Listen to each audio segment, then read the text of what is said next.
Bonjour frères et sœurs dans le Seigneur, repos et paix en notre Seigneur Jésus le Christ. Euh, je vais vous faire une petite exhortation, des choses dont on a déjà parlé, mais où le Saint-Esprit me rappelle d'en reparler pour vraiment nous édifier, nous fortifier dans le Seigneur et nous mettre en garde face à beaucoup de ruses de Satan qui aujourd'hui, grâce à une médiatisation et surmédiatisation des choses, peut nous emmener encore davantage dans un conformisme qui parfois peut être extrêmement dangereux.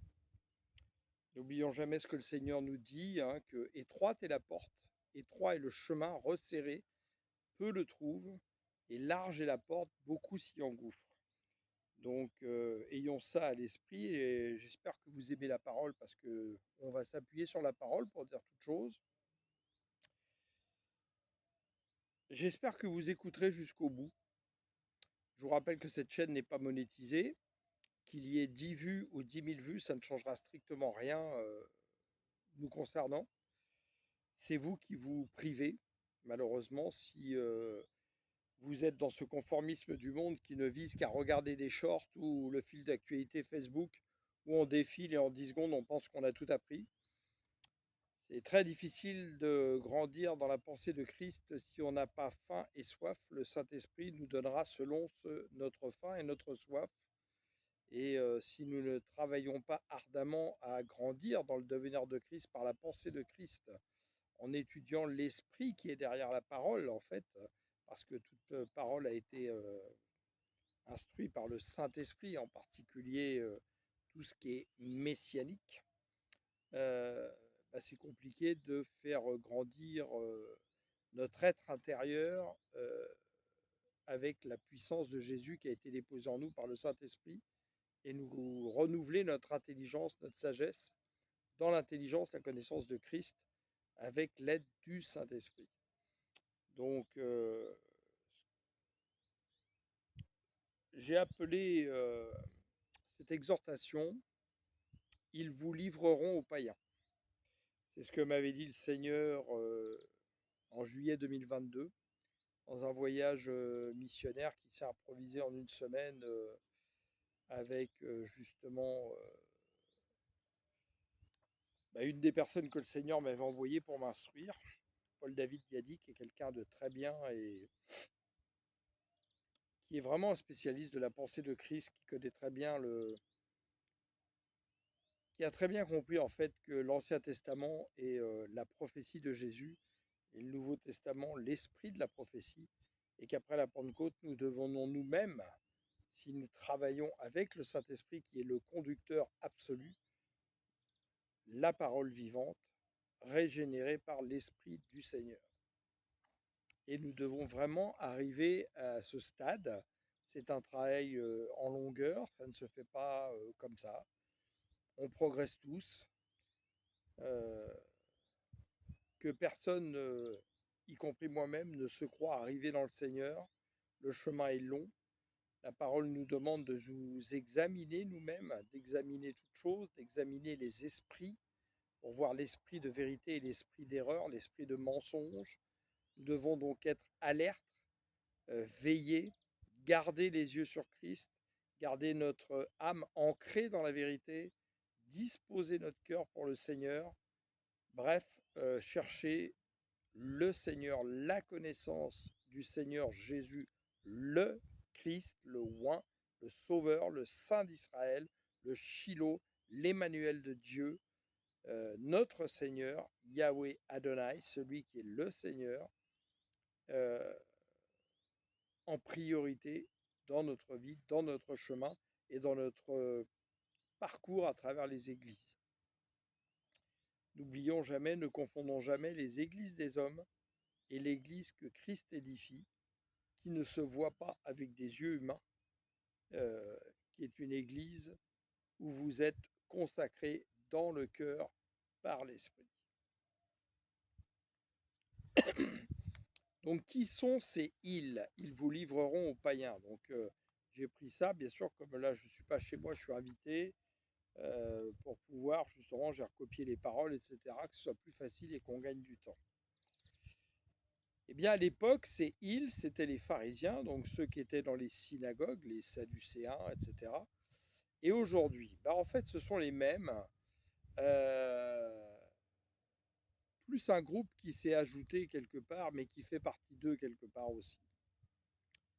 Le premier groupe, ce sont toujours les pharisiens, c'est-à-dire des gens qui sont des légalistes, là où justement la grâce est intervenue, eux, ils veulent remettre des lois, des commandements d'hommes, donc y compris bien sûr chez les chrétiens, et qui ne se laissent pas conduire par le Saint-Esprit, et sont des adorateurs de l'Écriture sans en comprendre la substance par l'Esprit de Christ, c'est-à-dire l'Esprit Saint, qui vient éclairer toute chose et qui vient nous éclairer à l'intérieur, car Christ est la véritable lumière qui éclaire tout homme. Les deuxièmes, c'est les loups féroces, qui ont l'apparence de la piété, mais sont là pour nourrir leur ventre, favoriser leur statut social devant les hommes et défendre leur beefsteak. Et croyez-moi, ils peuvent être très agressifs. Ils peuvent être très agressifs quand vous venez mettre en lumière leurs mauvaises œuvres, leurs tromperies. Pourquoi? Parce qu'en fait, nous, défendant la véritable assemblée que Christ édifie, celle qui ne se voit pas avec des yeux humains, mais qui est dans le cœur, conduite par l'Esprit de Christ via le Saint-Esprit, qui rend témoignage en tant que conducteur de tout ce qui appartient à Jésus, nous venons en fait parler selon la vérité, selon ce que Christ désirait faire, c'est-à-dire mettre fin justement au mode religieux, mettre fin à justement tous ces églises institutionnelles, ces religions institutionnelles, et non pas avoir justement ce que Jésus voulait, une relation personnelle avec Dieu, avec Jésus. Donc Jésus comme intermédiaire par rapport à Dieu. Donc nous nous attaquons à leur système qui leur permet en fait de bien se nourrir en utilisant la parole de Dieu. Alors Dieu peut nous susciter de l'argent pour favoriser son témoignage, c'est pas un souci. Mais attention, comme d'habitude, il y a toujours une frontière pour basculer de l'un à l'autre. Mais quelqu'un qui reçoit de l'argent du Seigneur comme ça pour, je dirais, témoigner du Seigneur, va mettre en priorité tout cet argent, que ce soit dans son travail séculier ou par des offrandes qu'il reçoit, etc. Il va mettre le maximum pour justement servir le Seigneur, servir le témoignage, et non pas pour se servir lui-même, et en particulier pour s'enivrer des richesses du monde, du luxe et de bien des choses qui conduisent à la mort spirituelle, où ils sont en fait eux-mêmes devenus esclaves de ceux dont ils sont esclaves. Pierre en parle dans les Épîtres, et ils sont esclaves de l'amour des richesses, l'amour du luxe, et donc ça, c'est du prince de ce monde, ce n'est pas de Jésus. Donc que dit la parole? On s'appuie sur la parole. Jean 16, 7. Pourtant, c'est la vérité que je vais vous dire. Il vaut mieux pour vous que je m'en aille. Dans la Bible Louis II, il est avantageux pour vous que je m'en aille. Là, c'est Bible Semeur. Si je ne m'en vais pas, le défenseur ne viendra pas à vous. Il nous défend par rapport à qui? Au diable. Mais si je m'en vais, alors je vous l'enverrai. Et quand il sera venu, il prouvera au monde qu'il s'égare au sujet du péché, de ce qui est juste et du jugement de Dieu. Au sujet du péché, parce qu'il ne croit pas en moi. Au sujet de ce qui est juste, parce que je m'en vais auprès du Père et que vous ne me verrez plus. Et au sujet du jugement de Dieu, parce que le dominateur de ce monde, donc Satan, est d'ores et déjà condamné.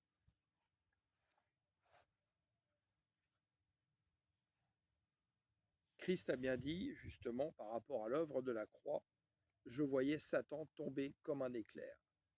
Et Satan est en colère, parce qu'il reste pour l'instant le prince de ce monde jusqu'au retour du Seigneur. Il fera donc tout pour perdre le maximum d'âmes, et c'est dans l'Église ou dans les églises des hommes qui devraient donner naissance à l'Église de Jésus le Christ, c'est là-dedans qu'il va travailler le plus. C'est là pour lui où est le plus grand danger. Rappelons-le. Verset 12. Et ça, nous l'oublions trop souvent. J'ai encore beaucoup de choses à vous dire, mais elles sont encore trop lourdes à porter pour vous. Et je peux vous en témoigner. Et je ne suis pas le seul. Nous parlons, nous nous édifions avec des frères et sœurs dans le Seigneur qui, justement, servent réellement le Seigneur. Le Saint-Esprit nous dit des choses parfois, nous ne pouvons pour l'instant même pas en parler, nous pouvons évoquer légèrement les choses, car on nous jetterait des pierres.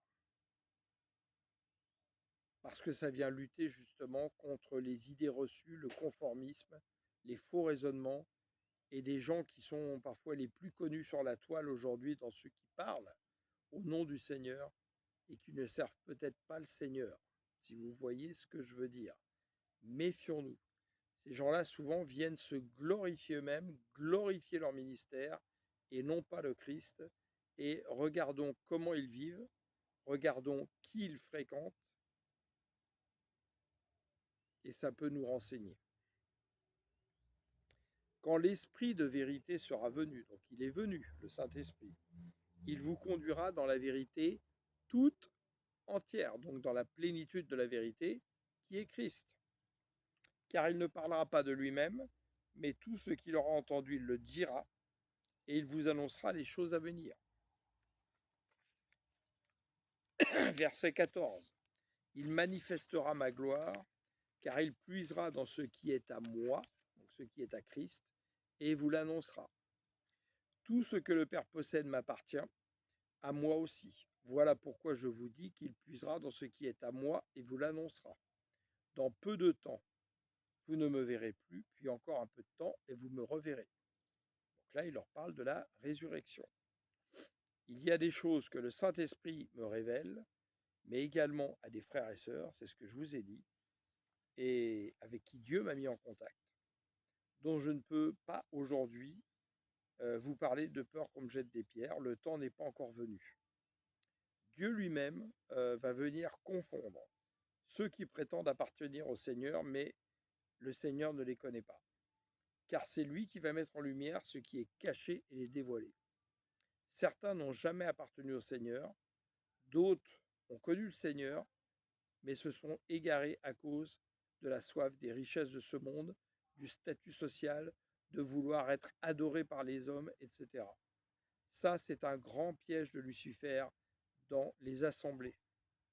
Faites très attention à cela et que nous nous examinions en permanence. Nous allons aussi l'appuyer par la parole derrière. Donc il le fera devant tous, donc de dévoiler les choses, mais aussi dans votre cœur, justement, si vous êtes en connexion avec le Saint-Esprit et que vous examiniez tout ce que vous pouvez entendre, y compris de ce qu'on vous dit ici sur cette chaîne. Moi, je ne vous demanderai jamais de me croire parce que je l'ai dit. Demandez au Saint-Esprit de vous confirmer. Quand vous avez le Saint-Esprit, de manière, quand vous entendez quelque chose, le Saint-Esprit, immédiatement, souvent, vient vous valider ou ne pas vous valider ce que vous entendez. Si vous n'êtes pas encore dans cette dimension avec le Saint-Esprit, demandez, méditez avec le Saint-Esprit. On ne parle pas de la méditation bouddhiste. Lisez la parole en demandant au Seigneur de vous révéler l'esprit qui est derrière la parole, etc., etc. Donc quand vous appartenez au Seigneur, en fait, votre âme est ancrée dans la vérité. Parce que votre cœur est consacré au Seigneur. Et son esprit peut réellement se manifester en vous. Alors les avertissements que le Seigneur nous a laissés et dont nous devrions quand même régulièrement les relire. Matthieu 7, 22. Plusieurs me diront en ce jour-là, Seigneur, Seigneur, n'avons-nous pas prophétisé par ton nom? N'avons-nous pas chassé des démons par ton nom? Et n'avons-nous pas fait beaucoup de miracles par ton nom? Alors je leur dirai ouvertement, je ne vous ai jamais connus, retirez-vous de moi, vous qui commettez l'iniquité. C'est pourquoi quiconque entend ces paroles que je dis et les met en pratique sera semblable à un homme prudent qui a bâti sa maison sur le roc et les met en pratique. Nous sommes là pour pratiquer ce que le Seigneur nous demande de faire, pas juste pour parler. Donc ça veut bien dire que ça va se voir aussi à travers des œuvres que nous faisons. Nous ne sommes peut-être pas justifiés par les œuvres, mais la foi sans les œuvres, c'est une foi qui est morte. Dis-moi qui tu fréquentes, je te dirai qui tu es. Dis-moi où tu mets tes oreilles, je te dirai aussi qui tu es. Jean 16, 1. Je vous ai dit tout cela pour que vous soyez préservés de toute chute. Écoutez bien, que vous soyez préservés de toute chute. Il y a donc bien un risque de chute. Car on vous exclura des synagogues. Donc une synagogue, c'est une église. C'est toujours valable aujourd'hui. Ceux qui cherchent vraiment le Seigneur et qui témoignent de ce que le Saint-Esprit a dit sont souvent exclus des églises aujourd'hui. Ils sont mal vus, ou souvent c'est eux-mêmes qui vont quitter parce qu'ils voient qu'on ne veut pas recevoir notre témoignage. Nous allons lire plus tard que le Seigneur dit « Celui qui vous reçoit, me reçoit ». Et que si on ne veut pas vous recevoir, sortez du milieu d'eux, secouez la poussière de vos pieds. Et même l'heure vient où tous ceux qui vous mettront à mort s'imagineront rendre un culte à Dieu. Ils en arriveront là parce qu'ils n'ont jamais connu ni mon Père ni moi. C'est ce que le Seigneur m'a dit à 3 heures du matin, en juillet 2022, face à des pasteurs mondialement connus et à des comportements totalement inacceptables de ces gens-là, où on se dit c'est pas possible, ils connaissent pas le Seigneur. Et c'est ce que le Seigneur m'a dit, en me disant à 3 heures du matin, Jérusalem, Jérusalem, toi qui tues les prophètes, combien de fois ai-je voulu te rassembler, comme une poule rassemble sous ses ailes ses poussins, mais tu ne l'as pas voulu. Et quand je lui ai posé la question, c'est là qu'il m'a dit, ils vous persécuter comme ils m'ont persécuté, parce qu'ils n'ont pas l'amour de la vérité en eux. Verset 4 de Jean 16. Je vous ai annoncé tout cela à l'avance pour que lorsque l'heure sera venue, pour eux d'agir ainsi, vous vous rappeliez que je vous l'ai prédit. Je ne vous en ai pas parlé dès le début parce que j'étais encore avec vous. Le Seigneur aujourd'hui est avec nous par son esprit, mais il nous a prévenus. Veillons, prions. Confirmation de Paul de Tarse dans 2 Thessaloniciens 2, où il parle justement, pareil, des temps de la fin qui ont commencé à la Pentecôte. L'apparition de cet homme se fera grâce à la puissance de Satan. Or, Jean nous dit que justement plusieurs antéchrists se sont levés. Il y a l'esprit de l'antéchrist, mais plusieurs antéchrists se sont levés, avec toutes sortes d'actes extraordinaires, de miracles et de prodiges trompeurs. C'est la spécialité de Satan, tromper, séduire. Il usera de toutes les formes du mal pour tromper ceux qui se perdent parce qu'ils sont restés fermés à l'amour de la vérité, donc Christ, qui les aurait sauvés. Voilà pourquoi Dieu leur envoie une puissance d'égarement. C'est Dieu qui envoie cette puissance d'égarement, pour qu'ils croient au mensonge. Il agit ainsi pour que soient condamnés tous ceux qui n'auront pas cru à la vérité et qui auront pris plaisir au mal. Mais nous devons sans cesse remercier Dieu à votre sujet. Frères, vous que le Seigneur aime, en effet, Dieu vous a choisis pour que vous soyez les premiers à être sauvés par l'action de l'Esprit, qui vous a purifiés par le moyen de votre foi en la vérité. C'est à cela que Dieu nous a appelés par la bonne nouvelle et que nous vous annonçons. Dieu vous a appelés pour que vous possédiez la gloire de notre Seigneur Jésus le Christ. Vous voyez, là, quelqu'un vient d'allumer une tronçonneuse. Croyez pas que ce soit anodin. Ça, c'est l'esprit du monde qui veut surtout pas qu'on entende la vérité. Mais c'est pas grave. On va continuer et notre voix portera plus que cette tronçonneuse. 1 Corinthiens 2, verset 12. Or, nous avons reçu non l'esprit du monde, mais l'esprit même qui vient de Dieu, pour que nous comprenions tous les bienfaits que Dieu nous a accordés par sa grâce. En nous, et nous en parlons non avec les termes qu'enseigne la sagesse humaine, mais avec ceux qu'enseigne l'Esprit, l'Esprit du Saint-Esprit, l'Esprit du Fils. Ainsi, nous exposons les réalités spirituelles dans des termes inspirés par l'Esprit. Mais l'homme livré à lui-même ne reçoit pas ce qui vient de l'Esprit de Dieu. À ses yeux, c'est pure folie. Il est incapable de le comprendre car seul l'Esprit de Dieu permet d'en juger. Celui qui a cet esprit peut lui juger de tout sans que personne ne puisse le juger ou le discerner. Ça n'a rien à voir avec le terme condamné. Attention, car il est écrit, qui donc connaît la pensée du Seigneur, donc la pensée de Christ, qui pourrait l'instruire? Mais nous avons la pensée du Christ. Donc vous voyez, là, il est l'heure du déjeuner. Normalement, la personne ne devrait même pas, par respect des voisins, utiliser sa tronçonneuse. Ça montre bien, vous voyez, le manque de respect. On va en parler justement. Tout ce que vous faites dans la vie, vous le faites pour le Seigneur. Est-ce qu'on a le respect pour les autres? Si on respecte les autres, c'est qu'on respecte le Seigneur. Si on ne respecte pas les autres, c'est qu'on ne respecte pas le Seigneur. On en parlera après. 2 Pierre 2, verset 17.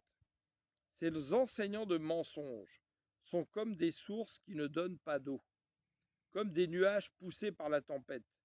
Dieu leur a réservé une place dans les ténèbres les plus profondes, avec leurs discours grandiloquents.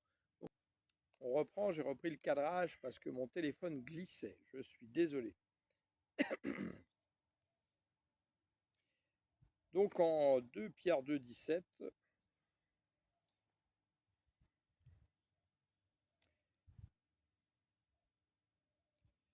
avec leurs discours grandiloquents,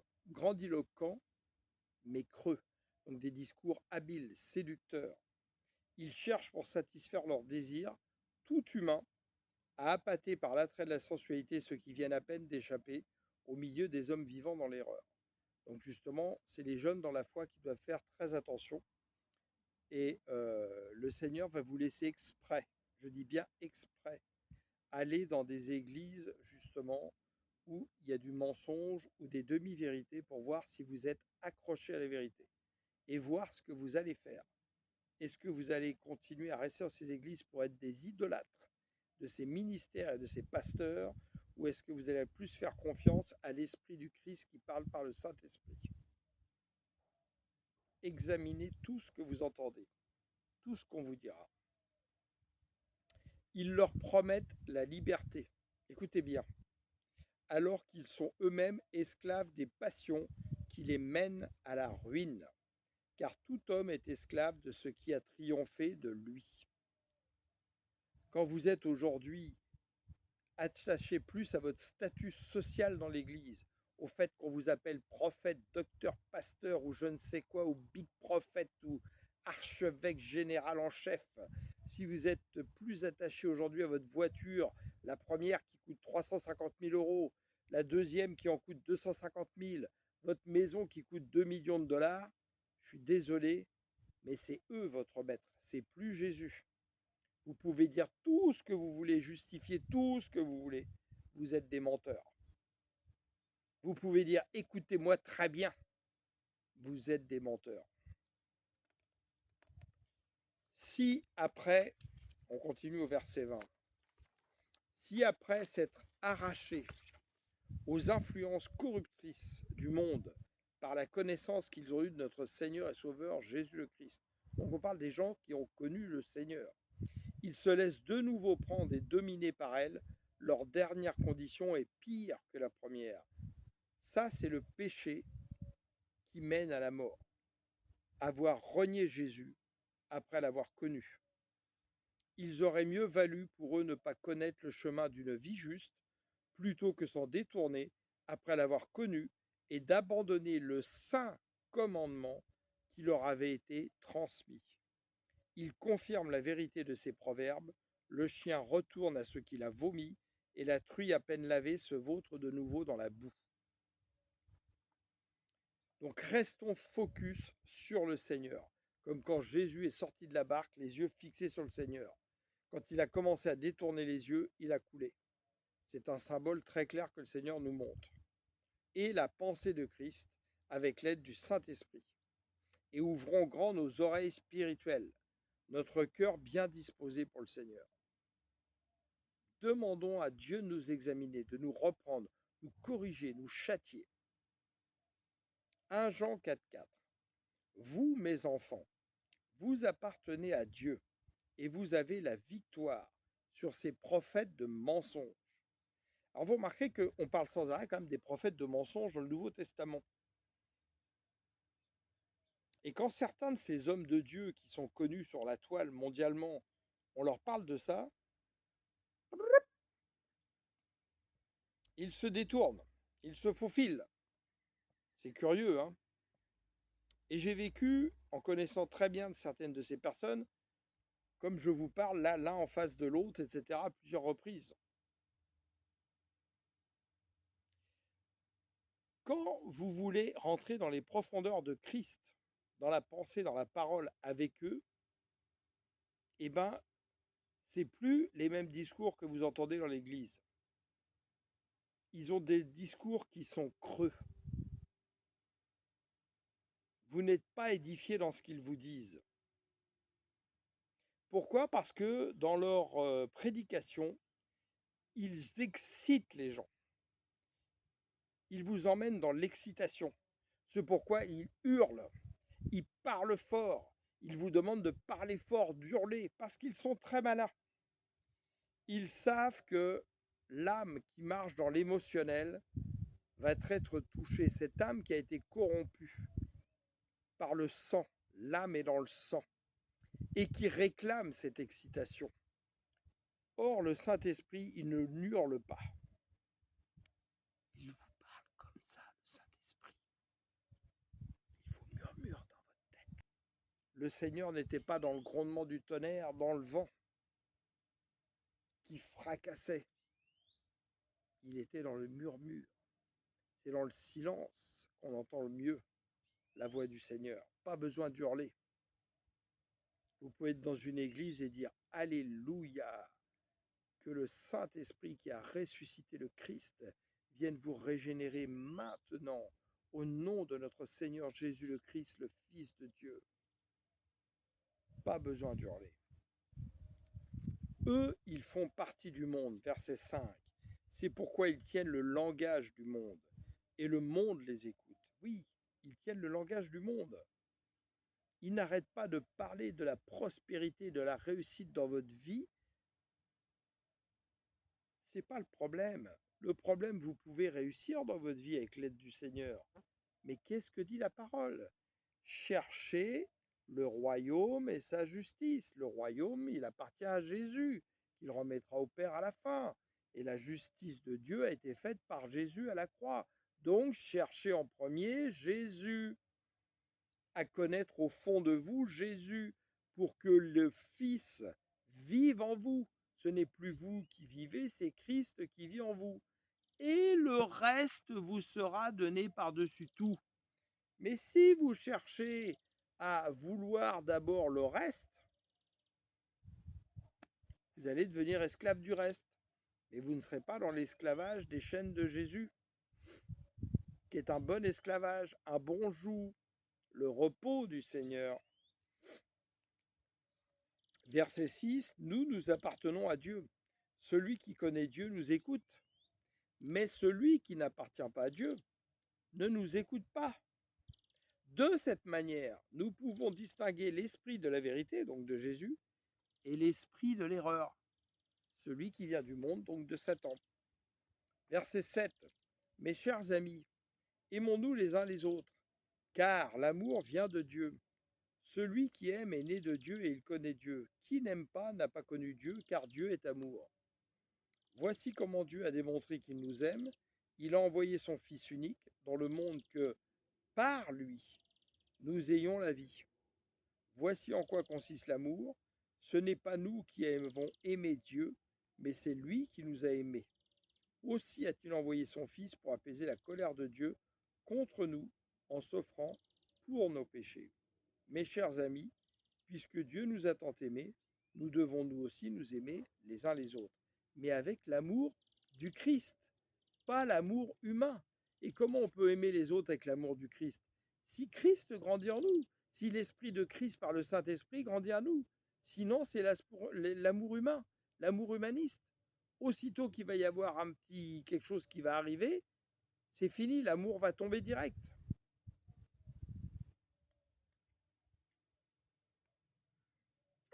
Verset 12. Dieu, personne ne l'a jamais vu. Mais si nous nous aimons les uns et les autres, Dieu demeure en nous. Dieu demeure en nous. Et son amour se manifeste pleinement parmi nous, parce qu'il vit en nous. Ce n'est plus moi qui vis, c'est Christ qui vit en moi. Voici comment nous savons que nous demeurons en lui et qu'il demeure en nous. C'est par son esprit qu'il nous a donné, le Saint-Esprit, le véritable conducteur. Mieux vaut mettre sa confiance en Dieu que dans les hommes. Mieux vaut mettre sa confiance en Dieu que dans les grands.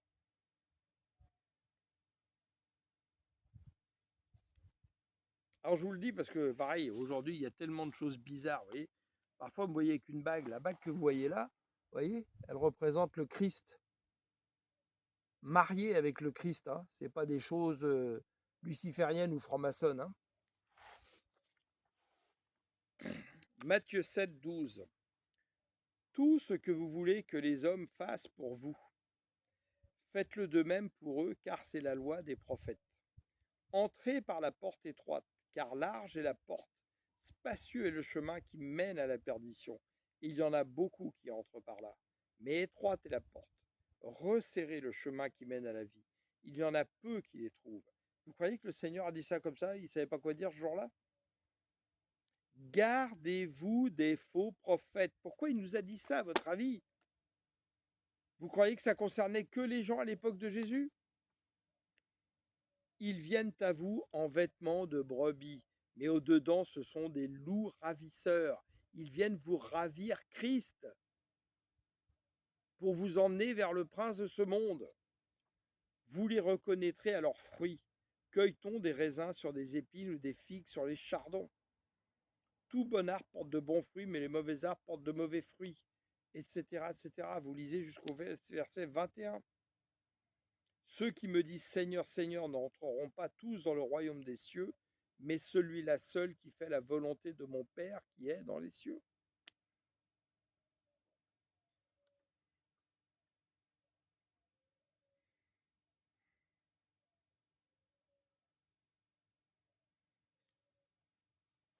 Matthieu 25, qu'on ne prêche pas assez dans les assemblées. Quel jugement des nations quand même. Hein. Verset 31. Lorsque le Fils de l'homme, donc Jésus, il viendra dans sa gloire avec tous les anges, il s'assiera sur le trône de sa gloire. Toutes les nations seront assemblées devant lui. Il séparera les uns avec les autres comme le berger sépare les brebis d'avec les boucs. Il mettra les brebis à sa droite et les boucs à sa gauche. Alors le roi dira à ceux qui seront à sa droite, venez, vous qui êtes bénis de mon Père, prenez possession du royaume qui vous a été préparé dès la fondation du monde. Car j'ai eu faim, et vous m'avez donné à manger. J'ai eu soif, et vous m'avez donné à boire. J'étais étranger, et vous m'avez recueilli. J'étais nu, et vous m'avez vêtu. J'étais malade, et vous m'avez visité. J'étais en prison, et vous êtes venus vers moi. Et on peut rajouter plein de choses. J'avais besoin d'un peu d'argent, j'étais dans le besoin. Vous m'avez donné de l'argent. Je me sentais seul chez moi, je commençais à m'égarer, à me morfondre. vous m'avez appelé pour prendre de mes nouvelles. Je n'avais pas les moyens de venir à l'assemblée avec mes frères et sœurs. Vous m'avez emmené avec votre voiture. Et la liste est très longue. Les Justes lui répondrent, Seigneur, quand t'avons-nous vu avoir faim et t'avons-nous donné à manger? Nous t'avons recueilli, etc., etc. Et le roi leur répondra, je vous le dis en vérité, toutes les fois que vous avez fait ces choses à l'un des plus petits de mes frères, vous êtes tous frères. C'est à moi que vous les avez faites. Ça montre bien que nous avons des œuvres à faire. Nous ne les faisons pas pour être justifiés. Nous les faisons d'un cœur véritable.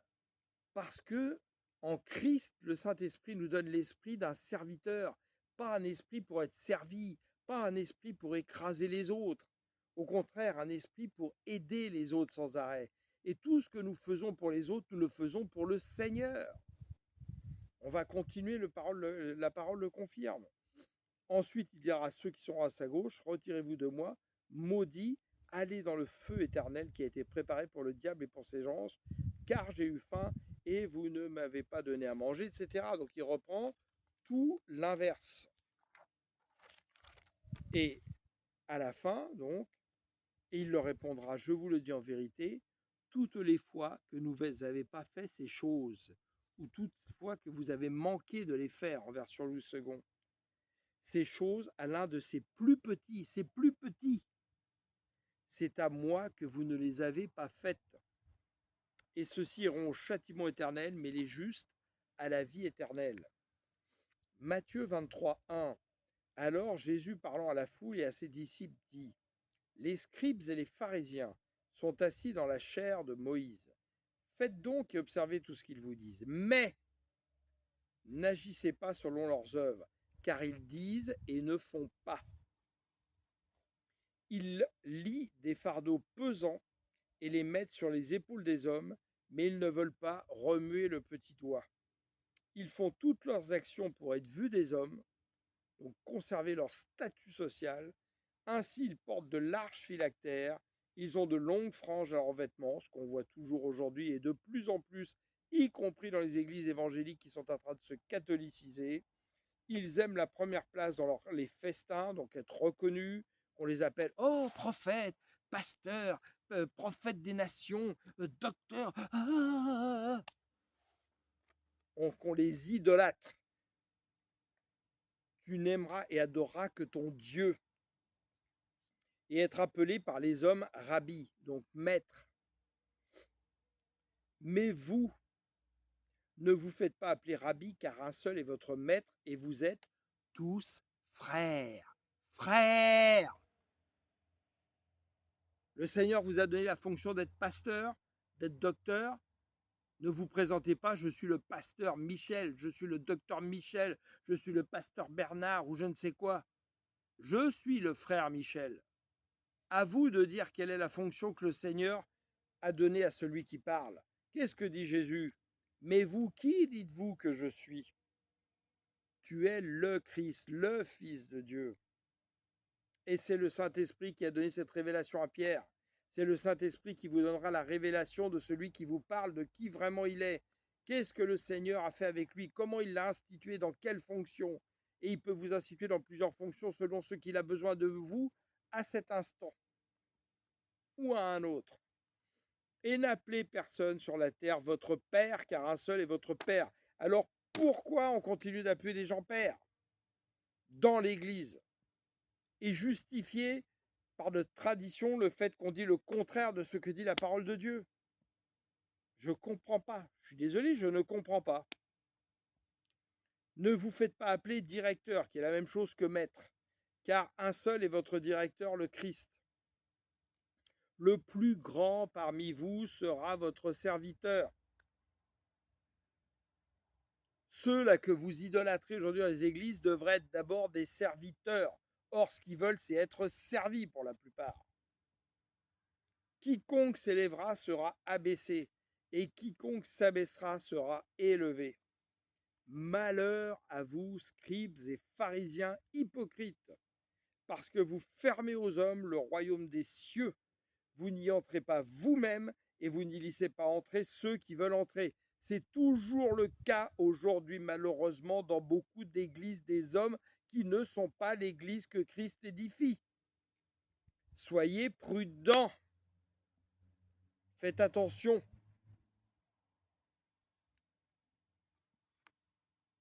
Pourquoi on prêche, par exemple, sans arrêt sur la dîme? Je suis désolé, je ne suis pas le seul à le dire. Allez vérifier par plein de gens qui ont reçu par le Saint-Esprit la même chose. Dans le Nouveau Testament, on ne parle pas de la dîme. Le seul mot de dîme qui apparaît, c'est quand Jésus en parle à des gens nés sous la loi. Mais après que l'Esprit Saint soit venu, on ne parle jamais de dîme. À qui allez-vous donner la dîme, puisque vous êtes le temple du Seigneur? Par contre, ça n'empêche pas les offrandes. Et qu'est-ce que faisait l'Église primitive? Elle vendait tous ses biens pour mettre un pot commun pour que celui qui n'a pas puisse avoir et que celui qui avait beaucoup puisse donner. Vous voyez ça aujourd'hui de vos yeux dans les assemblées? Non. Vous voyez celui qui est en haut de l'assemblée, dans les grandes assemblées, vivre comme un nabab pendant que vous continuez à être pauvre, à ne rien avoir. Et si quelqu'un est dans le besoin, jamais on prendrait de l'argent qui est dans l'église pour lui donner quasiment. Vous trouvez que c'est normal? Si Jésus vous comble de richesses financières pour rendre son témoignage, continuez à avoir une vie simple. Vous n'êtes pas obligé d'enrouler une voiture à 300 000 euros. C'est quoi l'intérêt? Tout cet argent, profitez-en pour faire de bonnes œuvres pour le Seigneur. C'est ce que dit la parole, je suis désolé de le dire. Et mettez une partie de vos revenus, justement, comme dit, mais plus si vous pouvez, pour faire des bonnes œuvres. On l'a tous vécu. On a tellement donné des milliers d'euros dans des églises que parfois on voit un frère qui a la difficulté, on n'a même pas 10 euros pour sortir de notre poche pour aider ce frère. Et par contre, on a enrichi les gens qui vivent comme des millionnaires et qui jamais lèveraient le petit doigt pour aider ceux qui sont dans le besoin. Je l'ai vu de mes propres yeux. C'est moi qui n'avais rien qui ai dû donner de peu que j'avais pour aider les frères et sœurs dans le besoin. Ils le savent, ils me connaissent, ils peuvent en rendre témoignage.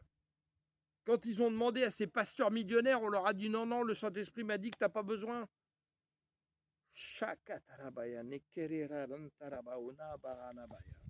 Oh Seigneur, Seigneur. Jean 13, 13, vous m'appelez maître et Seigneur et vous dites bien car je le suis. Écoutez le reste. 14, si donc je vous ai lavé les pieds. Donc le Seigneur s'est mis à genoux pour laver les pieds. Moi, le Seigneur et le Maître, vous devez aussi vous laver les pieds les uns aux autres. Il n'y a pas qu'à Pâques qu'on devrait faire le lavement des pieds, on devrait le faire plus régulièrement. Parce que nous marchons dans le monde. Si notre esprit est pur, nous chopons des cochonneries, justement. Nous ne sommes pas entièrement purs. Que dit le Seigneur quand il parle à Pierre? Celui qui a pris le bain est pur, mais il n'est pas encore totalement pur. Car je vous ai donné un exemple afin que vous fassiez comme je vous ai fait. Comme je vous ai fait, que vous fassiez comme je vous ai fait. En vérité, je vous l'ai dit, le serviteur n'est pas plus grand que son Seigneur, ni l'apôtre plus grand que celui qui l'a envoyé. Si vous savez ces choses, vous êtes heureux, pourvu que vous les pratiquiez. Ce n'est pas de vous tous que je parle. Je connais ceux que j'ai choisis. Dieu connaît les siens. C'est ce que j'ai répondu hier à quelqu'un de connu mondialement qui veut m'accuser parfois de toutes sortes de choses. Je lui ai répondu juste ça. Dieu connaît les siens. Point final, je n'ai pas à me justifier devant toi. Le Seigneur me justifiera. Mais il faut que l'Écriture s'accomplisse. Celui qui mange avec moi le pain de vie, Jésus, a levé son talon contre moi. C'est toujours d'actualité. Certains ont mangé le pain, mangent le pain et pourtant tournent leurs talons contre le Seigneur. Dès à présent, je vous le dis, avant que la chose arrive, afin que, lorsqu'elle arrivera, vous croyez ce que je suis. Je suis. Je suis. C'est comme ça que Dieu s'est présenté. Je suis. Et nous devons comprendre justement que nous sommes, je suis celui que je suis par celui qui est, qui vit en moi. Donc manifester Christ en moi, afin que Dieu voie vraiment en moi l'image de son Fils. En vérité, je vous le dis, celui qui reçoit celui que j'aurai envoyé me reçoit. Et celui qui me reçoit celui qui m'a envoyé, donc Dieu le Père. Ayant ainsi parlé, Jésus fut troublé en son esprit. Et il dit expressément, oui, pourquoi? Parce que Jésus était 100% homme, 100% Dieu. En vérité, je vous le dis, l'un de vous me livrera. Et aujourd'hui, il y a des gens qui nous livrent à Satan par des faux enseignements, des faux évangiles, des faux esprits, des faux Jésus. Les disciples se regardaient les uns aux autres, ne sachant de qui ils parlaient. Si vous n'êtes pas conduit par le Saint-Esprit et que vous comptez uniquement sur les hommes pour vous guider,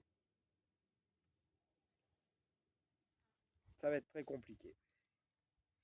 Donc vous l'aurez compris, je l'espère, que la majorité ne soit pas votre phare, mais l'Esprit Saint qui rend témoignage à la pensée de Christ et donc à la vérité. N'ayez pas peur de sortir du milieu de ceux qui égarent les gens.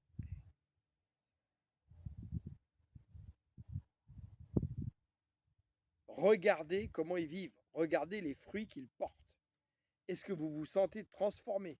Est-ce que vous vous sentez plus fort en Christ quand vous êtes dans ces assemblées? Oui ou non? Si vous êtes dans ces assemblées où vous ne vous sentez pas transformé, où vous ne sentez pas l'Esprit Saint qui de plus en plus vous conduit, vous donne des révélations puissantes, vous donne des exaltations dans le cœur, dans l'esprit, etc., c'est qu'il y a un problème. Nous ne devons pas rester au lait spirituel. Nous devons passer à la nourriture solide. Et nous allons le lire encore un peu après, appuyer sur la parole. Et ils vous excluront à cause de la parole de votre témoignage, ou ne voudront même pas vous écouter. Et ils vont même aller jusqu'à vous accuser de travailler contre le Christ. Eux qui justement travaillent contre lui en disant qu'ils travaillent pour lui. En tordant habilement la parole, comme Satan l'a fait en haut du temple avec Jésus au début de son ministère. Ésaïe 7, 13. Ésaïe dit alors, écoutez donc, maison de David. Est-ce trop peu pour vous de lasser la patience des hommes, que vous lassiez encore celle de mon Dieu? C'est pourquoi le Seigneur lui-même vous donnera un signe. Voici une jeune fille deviendra enceinte, Marie. Elle enfantera un fils, Jésus, et elle lui donnera le nom d'Emmanuel. Elle lui donnera le nom d'Emmanuel. Ça, c'est la Bible Summer. Dans d'autres versions, c'est marqué le nom Emmanuel. Mauvaise traduction. Le nom d'Emmanuel. D' Emmanuel, ça veut dire de le Emmanuel. C'est une fonction. Comme le Christ est une fonction. Comme le Shiloh, le Sauveur, le Seigneur. Qui veut dire le Dieu avec nous. Verset 15, écoutez bien. Il mangera de la crème et du miel jusqu'à ce qu'il sache rejeter le mal et choisir le bien.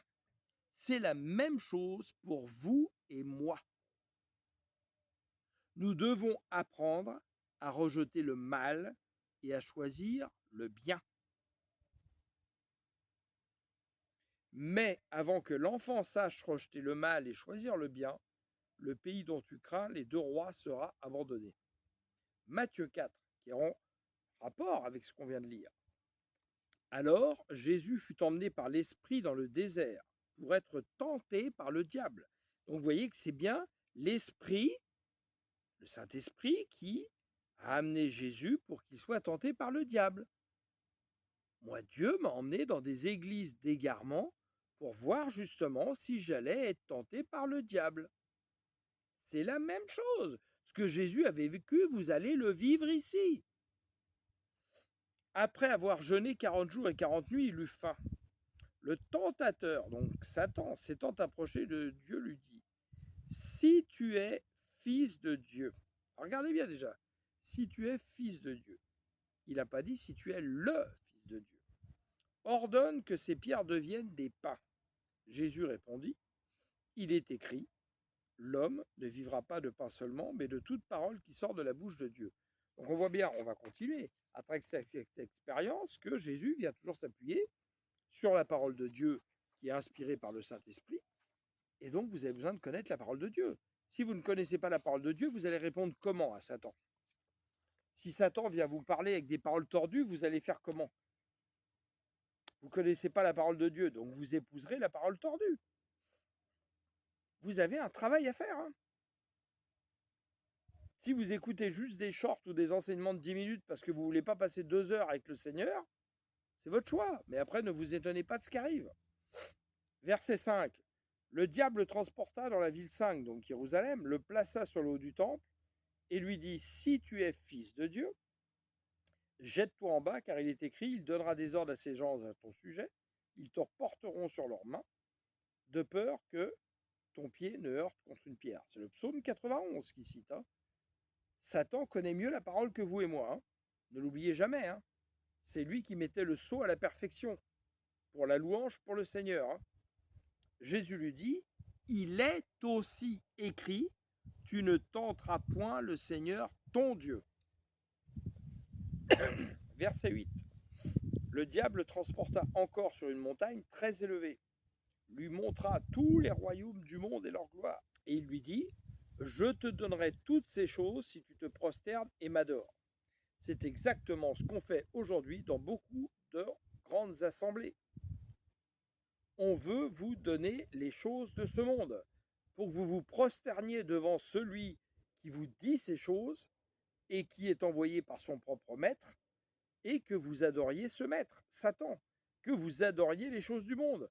Moi, j'ai envie d'avoir un 4x4 Mercedes blindé à 300 000 euros. J'ai envie d'avoir une Mercedes Maybach à 250 000. Je veux une Ferrari. Je veux un jet privé. Je veux ceci. Je veux 3 jacuzzis dans mon jardin. Waouh! Qu'est-ce que vous êtes pauvre et nu. Je vous plains de tout mon cœur. Je vous plains de tout mon cœur. Le Saint-Esprit qui en moi est attristé quand j'entends ces hommes parler comme ça. Et vous faire croire, en tordant la parole. Dieu a dit que les brebis allaient vivre dans l'abondance. Alors vivre dans l'abondance, ça veut dire vivre selon les richesses du monde. Menteur. Menteur que vous êtes.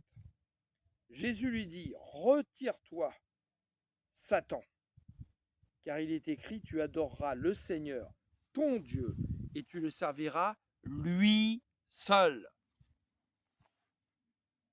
Alors le diable le laissa. Quand vous en serez là, que tu adoreras le Seigneur ton Dieu et que tu le serviras lui seul, alors le diable partira. Et voici, les anges vinrent auprès de Jésus et le servaient. Les anges seront autour de toi, ils te serviront. Les gens pensent parce que le gars est comblé que c'est Dieu. Mais Satan, c'est comblé. Le nombre de gens qui ne connaissent pas Dieu et qui sont milliardaires et qui font des mauvaises œuvres et des horreurs et qui déclenchent des guerres et qui sont milliardaires. Vous croyez que c'est Dieu qui leur donne leur richesse ou c'est le diable? Ils ont un peu l'intelligence. Dieu peut nous donner de la richesse, le diable peut nous donner de la richesse, mais suivant l'un ou l'autre, on ne va pas en faire la même chose de ces richesses. C'est là où on reconnaîtra les fruits. Donc nous devons apprendre à rejeter le mal. Donc pourquoi le Seigneur m'a demandé de refaire cette exhortation aujourd'hui en rentrant dans d'autres versets, etc. Nous sommes en véritable danger à cause justement de la surmédiatisation et du conformisme qui s'établit en permanence dans notre esprit. Examinez tout ce qu'on vous dit. Et pour l'examiner, si vous ne connaissez pas la parole, si vous ne comprenez pas la substance de l'Esprit Saint qui est derrière la parole, qui a justifié la parole, ça va être très compliqué. Et allez toujours lire les promesses messianiques de l'Ancien Testament qui sont justifiées dans le Nouveau Testament. Vous remarquerez que Jésus, quand il a parlé dans le Nouveau Testament, est toujours venu s'appuyer sur les promesses, et les apôtres ont fait la même chose. Et donc, prêchez dans vos églises des choses messianiques. Si vous allez dans l'Ancien Testament, prêchez les choses messianiques qui vont vous permettre de renforcer la foi des gens, montrant qu'elles sont accomplies en Christ, donc que Dieu est fidèle. Alléluia! Écoutez, j'espère que cet enseignement aura pu être utile. Et n'hésitez pas à le partager si le cœur vous en dit, pour l'édification du corps du Christ.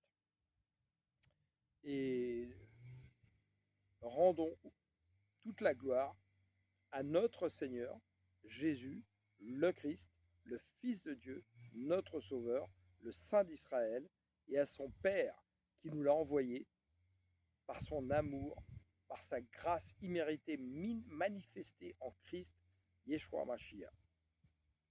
Et merci au Saint-Esprit, notre conducteur. Oui, Saint-Esprit, nous voulons nous soumettre totalement à toi. Que tu nous examines, que tu nous corriges, que tu nous reprennes et que tu nous châties, Seigneur, si jamais nous commençons à dévier et que nous ne sommes plus dans les pas du Seigneur. Alléluia, gloire à Dieu. Je vous aime.